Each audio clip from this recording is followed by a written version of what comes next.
premièrement. De deux, nous sommes un État. Alors, dans toutes les deux dimensions, nous existons. Alors, dans la dimension où nous sommes un État, nous possédons ce qu'on appelle une souveraineté qui est interne et une souveraineté qui est externe. Très bien. Nous ne sommes pas un État sous tutelle, nous ne sommes pas un pays sous tutelle pour que l'Union européenne, qui est l'ensemble des pays de l'Europe, puisse nous édicter des choses. Non. La notion de la souveraineté internationale, c'est une notion qui démontre l'indépendance et une libre gestion d'un pays, d'une nation. Donc, si ces États qui sont à l'Union européenne veulent donner une appréciation ou veulent pacter avec la RDC, ce n'est pas dans le domaine électoral. Le domaine électoral, c'est un domaine régalien. Non, mais attendez, Diomaye, mais ce pays constate que l'opposition également se plaint. S'il vous plaît, et que vous avez déjà vu l'Union européenne émettre un avis sur la gestion de la Corée du Sud ou de la Corée du Nord. Vous avez déjà vu ça? Non. Jamais. Donc nous, c'est la République démocratique du Congo. Nous avons un contrat social qui s'est traduit par la Constitution. Nous avons les institutions qui sont des institutions autonomes, qui sont en train de gérer le pays, et nous allons organiser les élections à la congolaise.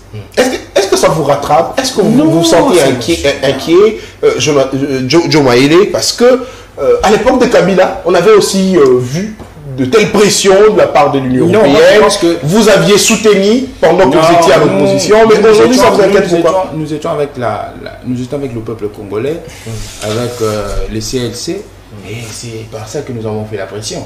Aujourd'hui, l'Union européenne n'a aucune leçon de moralité à donner à la RDC, parce que si aujourd'hui l'Union européenne commence à tremper ses doigts dans les questions qui sont régaliennes, les questions qui reviennent à l'État congolais de traiter, je pense qu'après, ça sera encore certaines questions très sensibles. Alors, mais lorsque l'opposition se plaint, l'opposition quitte la salle parce qu'elle estime que les choses ne se font pas dans nos règles de jeu. Est-ce que vous pensez que l'Union européenne doit se taire pour ça? Je pense que mon frère l'a dit, ce n'est pas moi, c'est son français. Nous avons exigé à M. Kadima. Nous avons exigé. L'exigence, c'est l'impératif. L'exigence, ce sont les injonctions qu'on donne. Et qui donne les injonctions? Ce n'est qu'un chef qui donne les injonctions à son subalterne. Donc, eux, ils sont devenus chefs de Kadima. On propose. Et lorsqu'on propose, on voit à quelle mesure, selon les principes démocratiques. Le pouvoir également n'est pas chef de Kadima. S'il vous plaît, s'il vous plaît. Dans ces démarches qu'ils ont embrassées, dans différentes démarches, que je parle au pluriel, qu'ils ont embrassées, vous allez constater que, comme je l'ai toujours dit, l'opposition veut se comporter à une institution, il veut imposer. La question relevant de l'audit, c'est une question de l'audit externe. Il faudrait donner une nuance très importante. C'est une question qui relève du bon sens de l'institution qu'on appelle CENI. Nullement ou dans aucun texte plutôt de la République démocratique du Congo, on admet après la reconstitution du fichier électoral que la CENI fasse une audition qui est externe. Si la CENI le fait aujourd'hui, c'est pour crédibiliser les élections. Alors, l'audition externe n'est pas synonyme de l'audition internationale. C'est à la CENI d'apprécier. Vous voyez ce que la CENI a fait, on appelle ça, dans les marchés publics, appel aux prestations intellectuelles. Les prestations intellectuelles, ça dépend de l'institution qui fait appel. La CENI, lorsqu'il fait appel, il a fait appel à des personnes que la CENI a trouvées experts. Vous allez comprendre que lorsqu'il parle des copains de Kadima, mais je me demande, est-ce qu'il a suivi la procédure ou le processus qui a mené à la sélection de ces personnes-là pour faire l'audit? Il y a eu plus de 250 postulants. Et dans ces 250 postulants, on a choisi 5, dont 3 Congolais et des Malawites. Donc, toutes ces personnes-là qui ont postulé aussi étaient des copains de Kadima. Mais je pense que c'est être désorienté. Mais lorsque la Béchol également remet en cause cette audit externe... Mais je pense aujourd'hui, il faudrait pas se figer. Moi, à mon humble avis, je pense qu'il ne faudrait pas se figer aux humeurs des gens. On sait que entre guillemets, les catholiques ont toujours depuis le pouvoir de Tshisekedi, ont une dent vers le pouvoir de Tshisekedi. Oh, mais ils avaient aussi une dent contre le pouvoir de Kabila. Je pense Est-ce que les catholiques avaient également une dent contre le pouvoir de Kabila? Les catholiques, parce que quand le pape vient, le pape qui est une institution, premièrement qui est une institution religieuse, lorsqu'il est en train de prêcher, on est en train de catégoriser ses messages à la majorité. Mais dans la foule, lorsque nous partons à l'église, il n'y a ni majorité ni opposition. Mais on a catégorisé ces messages-là seulement pour la majorité. Je pense que, à mon avis... Mais c'est parce que... Attendez. Mais c'est parce que la majorité qui gère le pays, le pouvoir qui gère le pays, le pape ne peut quand même accepter que le Congolais meurt de faim.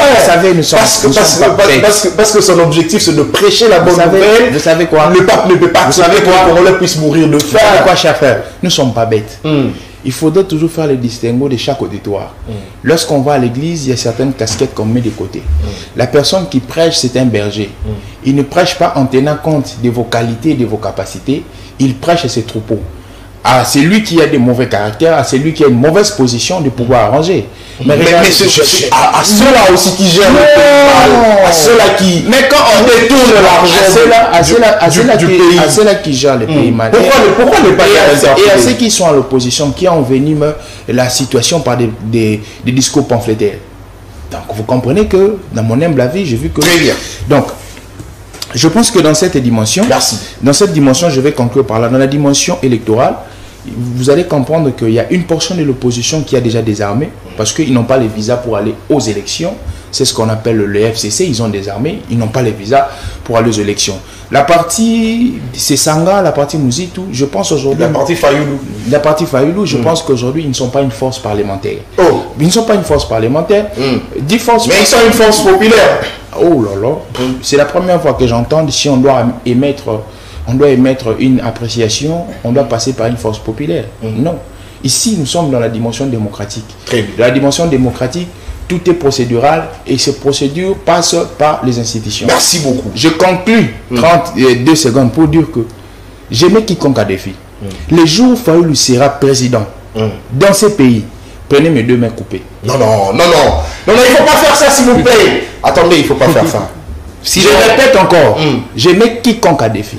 Le jour où M. Fayoulou sera président, pas dans un Congo platonique, mais dans un Congo réel, je mets mes 2 mains à couper. Il l'est déjà, sauf qu'il est privé de l'impérium. Ah, d'accord. Il l'est déjà, il est privé de l'impérium. S'il vous plaît, je peux répéter. S'il vous plaît, le message est passé et moi je vais te prendre en direct. Enregistrer cette émission. En direct de CML13. Enregistrer cette émission. En direct de CML13. Oui. Couper le le 2 mains. Enregistrer cette émission. Merci.